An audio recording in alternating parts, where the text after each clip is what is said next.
Hello everyone, welcome to the wonderful world of English language. Guys, today we will discuss here some typical and tricky sentences which will definitely brush your English language and this will definitely increase your spoken skills also. So without further ado, let's get started with the first sentence. Our first sentence is जब भी देखो तुम phone चलाते रहते हो। Second sentence जब भी देखो तुम टेलीविज़न देखते रहते हो। अनदर सेंटेंस जब भी देखो वह क्रिकेट खेलता ही रहता है। जब भी देखो तुम खाना ही खाते रहते हो। जब भी देखो वह पढ़ती ही रहती है। जब भी देखो वह अखबार ही पढ़ता रहता है। ऐसे सेंटेंसेस को कैसे हिंदी से इंग्लिश में ट्रांसलेट करेंगे? Let's view the formula. जब भी देखो इसकी इंग्लिश हम क्या यूज़ करेंगे? Whenever it is seen and after that we will put here subject then keep plus verb की first form plus ing and at last we will put here our object। देखिए कैसे करते हैं। जब भी देखो तुम फ़ोन चलाते रहते हो। Whenever it is seen you keep using cell phone. जब भी देखो whenever it is seen तुम फ़ोन चलाते रहते हो। यू की इंग्लिश, तुम की इंग्लिश यू, और उसके बाद कीप देखिए, कीप जो है वर्ब की फर्स्ट फॉर्म है। अगर यहाँ पे ही शी इट या थर्ड पर्सन सिंगुलर नाउन होता तो हम कीप के साथ एस या ईएस लगाते, बट यहाँ पे फर्स्ट पर्सन, सेकंड पर्सन या प्लूरल नाउन हो, जैसे आई, वी, यू, दे और कोई प्लूरल नाउन, तो उसके बाद हम कीप के साथ एस या ईएस नहीं लगाएंगे। तो इसमें यू लगा हुआ है, इसके साथ कीप लगेगा और after that you will put here using cell phone. तो सेंटेंस क्या बना? Whenever it is seen you keep using cell phone. Next sentence जब भी देखो तुम टेलीविज़न ही देखते रहते हो। Whenever it is seen जो कि हमारा फार्मूले का एक ये सेंटेंस पैटर्न है। जब भी देखो whenever it is scene और तुम की इंग्लिश यू, उसके बाद कीप वॉचिंग, देखते रहते हो। क्या देखते रहते हो? Television. When ever it is seen you keep watching television. Next sentence जब भी देखो वह क्रिकेट ही खेलता रहता है। इसको देखिए, when ever it is scene जब भी देखो ही, अब इसमें क्या आ गया? ही क्या है? ये है सिंगुलर नाउन और थर्ड पर्सन। इसमें क्या करेंगे हम? कीप के साथ एस लगाएंगे। ही कीप्स, क्या करता रहता है? वो खेलता रहता है। ही कीप्स प्लेइंग, और क्या खेलता रहता है? क्रिकेट। तो सेंटेंस क्या बन गया? When ever it is scene he keeps playing cricket. Next sentence जब भी देखो तुम खाना ही खाते रहते हो। Whenever it is seen you keep eating. Keep eating means खाते रहते हो। क्या खाते रहते हो? Food. When ever it is seen you keep eating food. Next sentence जब भी देखो वह पढ़ती ही रहती है। When ever it is scene जब भी देखो whenever it is scene she, अब शी क्या है? She third person singular noun, इसलिए हम क्या लगाएंगे? कीप्स लगाएंगे। When ever it is scene she keeps, क्या करती रहती है? वो पढ़ती रहती है। शी कीप्स स्टडिंग, स्टडी के साथ ing। नेक्स्ट सेंटेंस जब भी देखो वह अखबार ही पढ़ता रहता है। When ever it is scene he keeps reading newspaper. जब भी देखो तुम पैसे ही मांगते रहते हो। Whenever it is scene जब भी देखो यू, तुम मांगते रहते हो। मांगने की इंग्लिश क्या है? आस्क फॉर, और रूल है हमारा यू के बाद आस्क के साथ ing। You keep asking for money. When ever it is seen you keep asking for money. Next sentence जो कि हमारा लास्ट सेंटेंस है, जब भी देखो वह रोता ही रहता है। Whenever it is seen, he keeps crying. Whenever it is seen, he keeps crying. अब दूसरा फार्मूला लेते हैं, जैसे कि आई like the way. I like the way means मुझे आपका वो तरीका पसंद है, मुझे आप उस तरीके से ज़्यादा अच्छे लगते हो। जैसे फॉर एग्ज़ाम्पल, जिस तरह से तुम इंग्लिश पढ़ाते हो मुझे अच्छे लगते हो। मुझे अच्छे लगते हो को क्या बोलेंगे? आई लाइक द वे। कौन सा वे मुझे अच्छा लगता है? जिस तरह से तुम इंग्लिश पढ़ाते हो। You teach English. तो सेंटेंस हमारा बड़ा आसानी से बन गया, आई like the way you teach English. Next sentence देखते हैं, जिस तरह से तुम मुस्कुराते हो मुझे अच्छे लगते हो। मुझे अच्छे लगते हो, आई लाइक द वे। कैसे अच्छे लगते हो? जिस तरह से तुम मुस्कुराते हो, यू स्माइल। तो सेंटेंस हो गया, आई like the way you smile. I like the way you smile. जिस तरह से वह नाचती है उसे अच्छा लगता है। उसे अच्छा लगता है, he likes the way. Present indefinite tense है और ही शी इट इनके साथ वर्ब की फर्स्ट फॉर्म के साथ आप एस या ई एस लगाओगे प्रेजेंट इंडेफिनिट सेंटेंस के अकॉर्डिंग। उसे अच्छा लगता है, ही लाइक्स द वे। जिस तरह से वो नाचती है, शी डांसेस, ये भी प्रेजेंट इंडेफिनिट। तो ही likes the way she dances.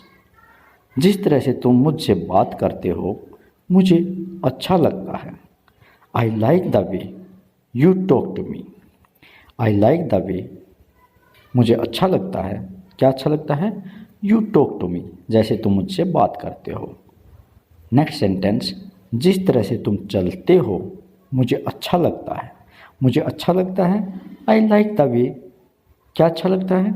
You walk, जब तुम चलते हो। तो सेंटेंस बन गया, आई like the way you walk. Next sentence, जिस तरह से वो बोलता था मुझे अच्छा लगता था। अब देखिए गाइस, इसमें दो सेंटेंस जो दिखाए गए हैं वो दोनों ही आपके पास्ट टेंस हैं, पास्ट इंडेफिनिट टेंस हैं। और पास्ट इंडेफिनिट टेंस के अकॉर्डिंग जब आप ट्रांसलेट करते हो तो आपको वर्ब की फर्स्ट फॉर्म की जगह पे वर्ब की सेकंड फॉर्म लगानी है। तो मुझे अच्छा लगता था, आई लाइक द वे, लाइक का लाइक्ड सेकंड फॉर्म लगानी है। आई लाइक द वे, कैसे क्या अच्छा लगता था? जिस तरह से वो बोलता था। ही स्पोक, बोलता था, वर्ब की सेकंड फॉर्म। स्पीक की सेकंड फॉर्म स्पोक। तो सेंटेंस बनेगा, आई like the way he spoke. और नेक्स्ट सेंटेंस है, जिस तरह से आप इंग्लिश बोलते हो मुझे अच्छे लगते हो। मुझे अच्छे लगते हो, आई लाइक द वे। कैसे अच्छे लगते हो? जिस तरह से तुम इंग्लिश बोलते हो, यू स्पीक इंग्लिश।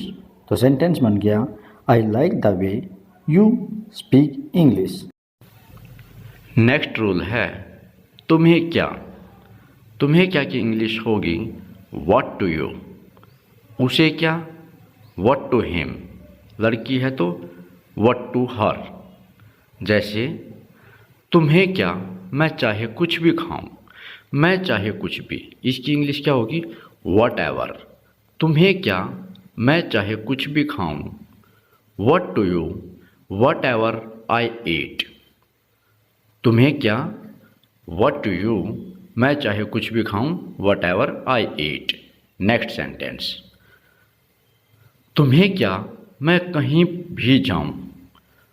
तुम्हें क्या, व्हाट टू यू मैं कहीं पर भी जाऊं, वेयर एवर। तुम्हें क्या, what to you wherever I go. तुम्हें क्या मैं कहीं पर भी जाऊं, what to you wherever I go. इसको बोलते हैं wherever, wherever, wherever I go, मैं कहीं पर भी जाऊं। तो ऐसे ही सेंटेंस कुछ भी बना सकते हो आप।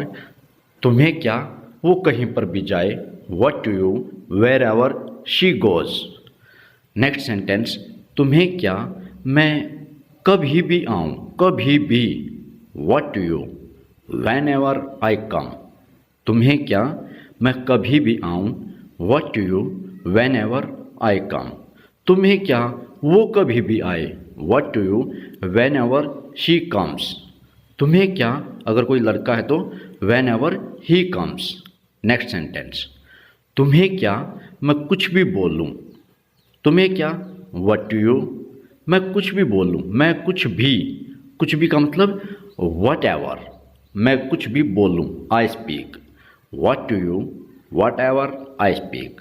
तुम्हें क्या, वो कुछ भी बोले, what to you, whatever he speaks. तुम्हें क्या, वो कुछ भी बोले, अगर कोई लड़की है तो what to you, whatever she speaks. ऐसे ही नेक्स्ट सेंटेंस, तुम्हें क्या, मैं जिस किसी से चाहे मिलूं, जिस किसी से, whom so ever। तो तुम्हें क्या, व्हाट टू यू, मैं जिस किसी से चाहूँ मिलूं, whom so ever I meet। तुम्हें क्या, वो जिस किसी से चाहे मिले, what to you, whom so ever she meets। अगर कोई लड़का है तो what to you, whom so ever he meets। तुम्हें क्या, मैं जिस किसी से भी चाहूँ मिलूँ, तो what to you, whom so ever I meet। ऐसे ही सेंटेंस कंस्ट्रक्ट करते हुए आगे चलते हैं।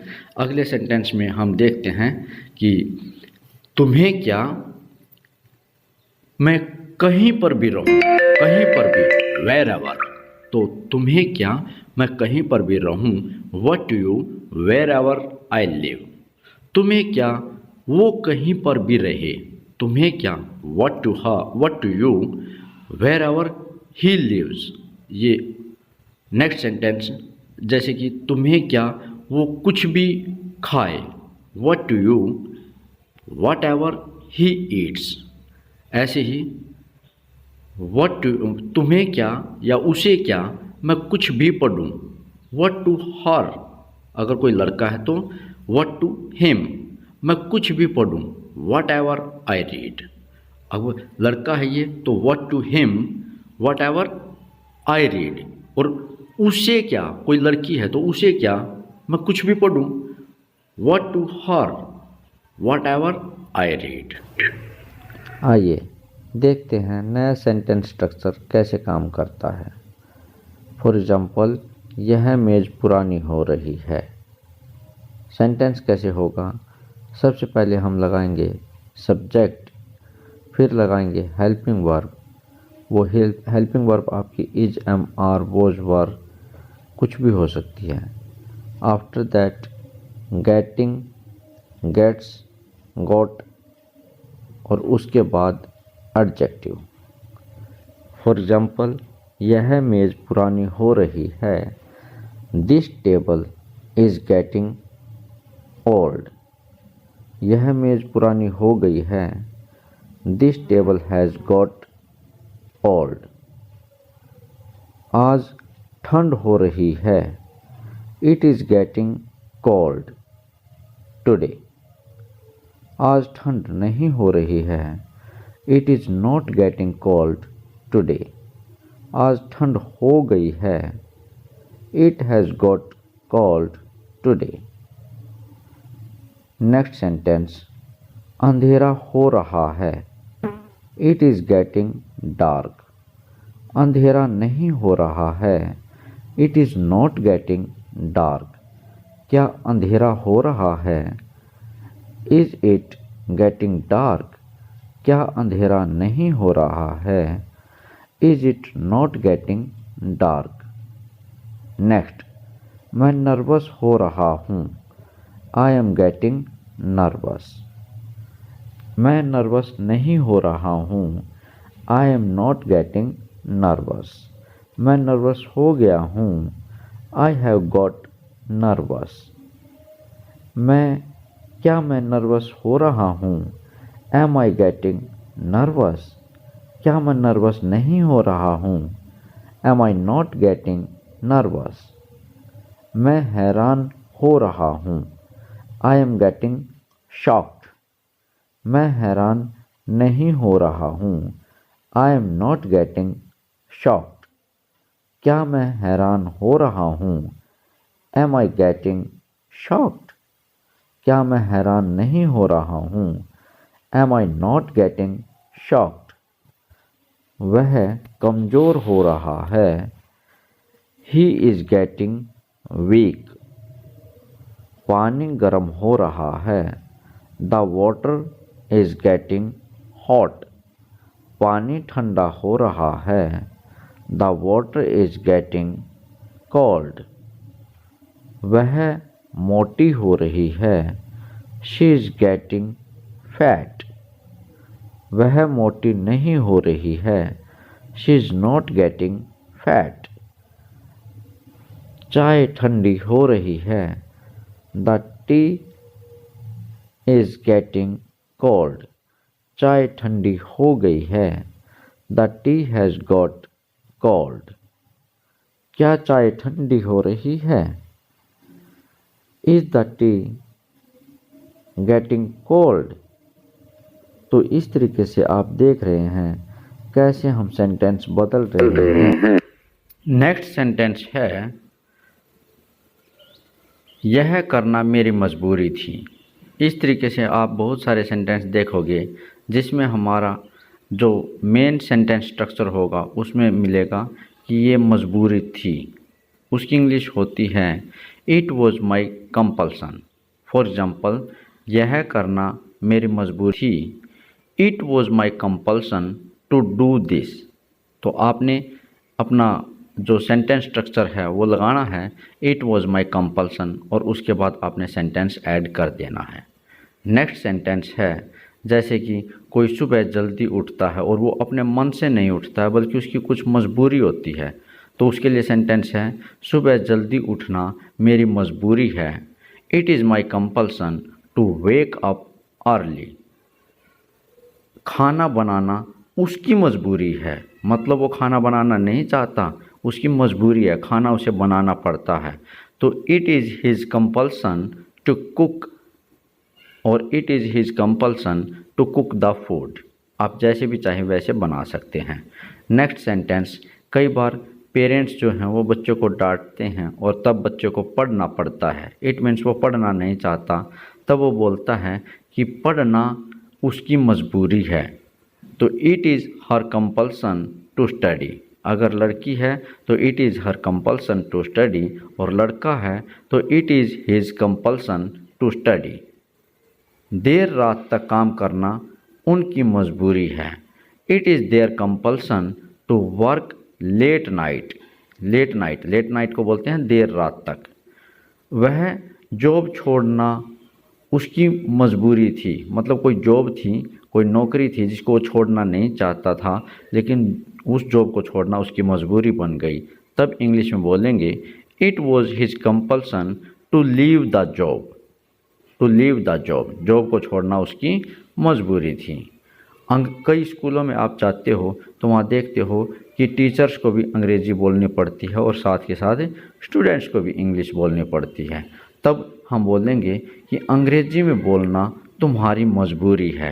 It is your compulsion to speak in English.